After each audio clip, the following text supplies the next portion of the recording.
Right, so I'm back. Hello everybody, hope you're all well. And this is kind of like the video in between bathroom part 2, if you like. So we've had Marcus from Marcus Marine out, and he's done a good look around for us.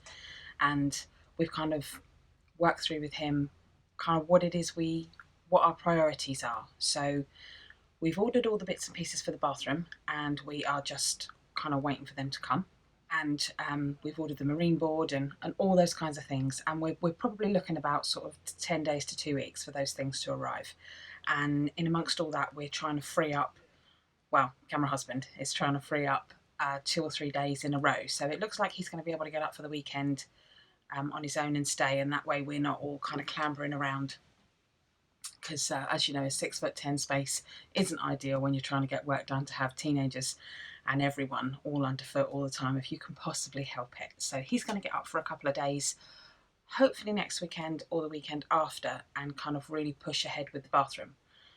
In the next week to 10 days, Marcus is going to come on board and do kind of like an engine service and a bit of an overhaul for us. We've got a generator, and I'll open the engine bay up the next time we're up here. So, but the basics of it is that we've got a generator inside of the engine bay that we can, which is really good news, plumb back in, if you like. When we had our survey done, when we bought the boat, the survey guy wouldn't have it. The exhaust sort of hole in the side of the hull where the generator was all fitted in and had a swan neck and everything on it, he wasn't happy. So he had them take it all out and weld it all up, and fine. As it turns out, we could have left all that in, and they could have just fitted a like a no return switch, like a no return valve, so that there was no risk of the water coming in from outside back down the tube and back up to the Jenny, even though there was not a lot of risk of that anyway, to be honest, because it was so well fitted with a big swan neck. But the survey guy, they want what they want, don't they? So that's that. So what we're going to do is, when I get up next weekend, I'm going to do like a proper video for you of the engine and explain what I understand. Which, you know, won't be the same thing, I'm sure. So Marcus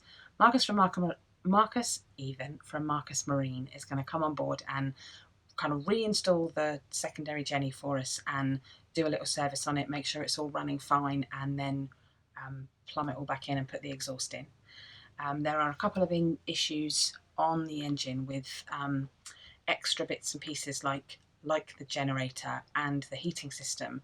They've teed off of the fuel pipes for that, and the sort of the main diesel line that feeds the engine, which is absolutely fine. It's absolutely fine to do that, but the way it's been done means that all the fuel, anything that wants fuel, the generator, the heating, or the engine, it can all take kind of fuel at the same level. And if we were to run low or get stuck somewhere, it means that the engine's not getting first refusal on the fuel. So Marcus is going to sort that out for us, as well as doing a service on the main engine, because we are conscious of the fact that she hasn't been run, obviously, inside of the pandemic.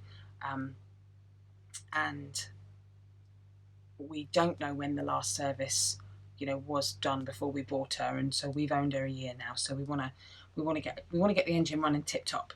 So the other little things that we want to do on board, all the kind of, you know, all the pretty things that we want to do, for me, they're really secondary as to how the engine works. I want the engine running like a top, because if I'm going to learn properly how to care for it, it needs to be running properly to start with, so that I can understand when things are going wrong.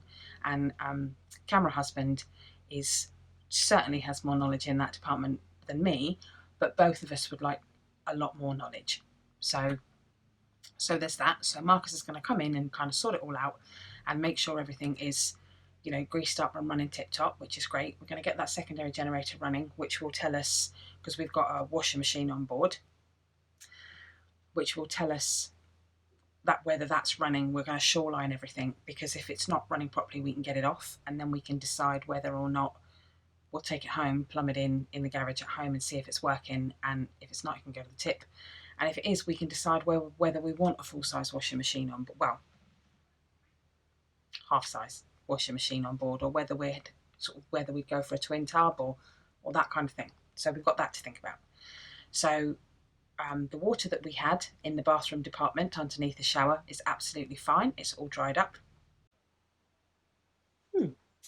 So as you can see, it is a lot drier in there than it was. Everything's had a chance to kind of evaporate. Nothing's come back. We've turned taps and all the rest of it. So that's a relief. And we've had underneath the well deck. Yeah, so this is where the other pump that sort of basically pumps the water from the water tank up to the sink, and that lives under the well deck. And so we've, at Marcus's advice, we've pulled all that out and made sure it's dry and clean under there, and it is for the most part, which is absolutely great.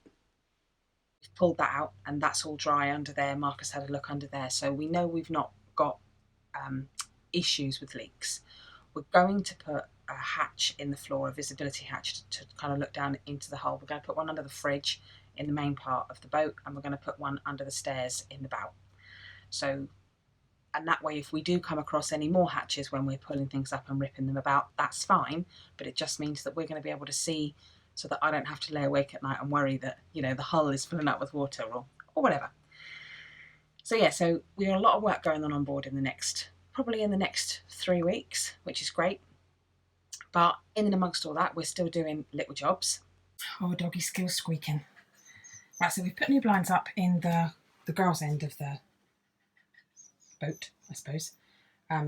These are a real simple, they're a blackout blind from the range. They were really cheap, I think £13 each, something like that. They are 120 centimetres in length, and we've rolled them around the other way at the top. Please shush, ignore the squeaky toy. So we've rolled them around the other way at the top so that they sit as close as possible to the wall. And then we've just got, oh, if it focuses, then we've just got little hooks down there, little white, Phoebe, psst, psst, come please, thank you, little white ones to hold them back. So yeah, so we had a good tidy up in bits and pieces, and I will show you the next bit. And then we've also got kind of, I don't know what you call it. Well, we've got a job that we want to do. Well, the next jobs we've got is this sofa. Now I've said before, I think I've said before, that this is from IKEA. It is 2 meters long and a metre wide. And although it's brilliant as a kind of a pull-out bed for guests, you can even get sort of 2 people on there. It's no good. It takes up so much space. And to be honest, most people that come and visit us and go home again. They don't often stay. So we've seen one. We're doing all the measuring, and we've been on the IKEA website and managed to get the PDF for this one, because we're going to have to take it apart to get it off. Bummer. So I'm not looking forward to be honest, I'm not looking forward to sitting on a boat in these temperatures and trying to get that apart and then get it off a piece at a time. But the one that we found to come back on board is for sale on Wayfair, and what I'll do is, if we decide to buy it and it all works, I'll leave links everywhere and do all the things. But the one we've seen on Wayfair also is one of these clickety-clack sofa beds. I think that's what they call it now. It used to just be a sofa bed, didn't it? But no, now everything's got a secondary label. So there's a clickety-clack sofa bed, which is 12 centimetres narrower than the one we've got, 12 centimetres shorter than the one we've got, and because of how the dimensions are laid out, I'll try and explain this when I take it off, it means that the new one will sit right underneath kind of the gunnels, and we should gain about 18 centimetres on board, which is a lot in a 6'10" wide boat. So, and it still pulls out into a small double if we need it. So there's that. So yeah, so there's lots and lots of work going on, lots to be done. We are going to have a look at the lighting and things like that, but it's not on our priority list. The only thing that kind of is on my priority list is the fireplace. Right then, so this is the log burner, and the glass needs a bit of a clean, which is fine. That doesn't bother me a jot. As you can see at the top, it's all kind of coming loose and apart. They've definitely had leaks in there at some point because you've got a lot of the water running down. So I want to get you up to the top so you can see. There you go. So yeah, so I wanna get that sorted out. I'm gonna have a look outside and just have a look on the roof and see what's going on the roof. And I'm looking to get sort of some cowling and a proper lid and make it nice and watertight, get all the fireproof cement in there so we're not getting any sort of smoke or fumes coming out, and get it all sort of running like a top, because we want it nice and warm in the winter. So once that's done, I'll be a lot happier that we can get up here in the winter and be more comfortable, because as you know, I've said before, there is a central heating and radiator system on board, which is absolutely great, but we do want to keep our footprint down as much as possible, and we try and live as clean as we possibly can, within reason. And camera husband is a carpenter by trade, so we get an awful lot of wood and offcuts and all kinds of bits and pieces. So it is a fuel source that we come by for free. So we want to make sure that the log burner is working, with no noxious gases or anything like that tipping out into the boat. So, and we've had log burners sort of in our home for years and years and years. So it's just a case of get up here, brush it all out, and clean it all out, sort it all out, and do all those things. So we've got lots going on, and I'll try and film as much as possible.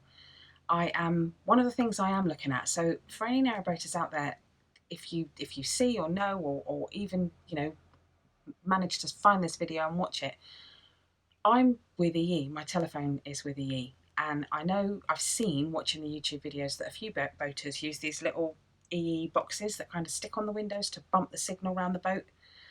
I've got a pretty good contract, and my kids are all on the same contract with us, so I can share our data around. So I didn't know whether to kind of get one of those boxes and just bump data off of my own phone when I'm up here, because I don't want Wi-Fi kind of permanently on the boat, because we're not here all the time. But obviously when you're traveling with teenagers who are still interested, which is great, I also want to make sure that there are mod cons as well, and for us too, because I want to watch TV sometimes. So yeah, if anyone knows anything about Wi-Fi on board boats, or if you've got one of those little vans and you travel about, any information would be gratefully received. So I think that's probably enough waffle from me, and I'll see you later.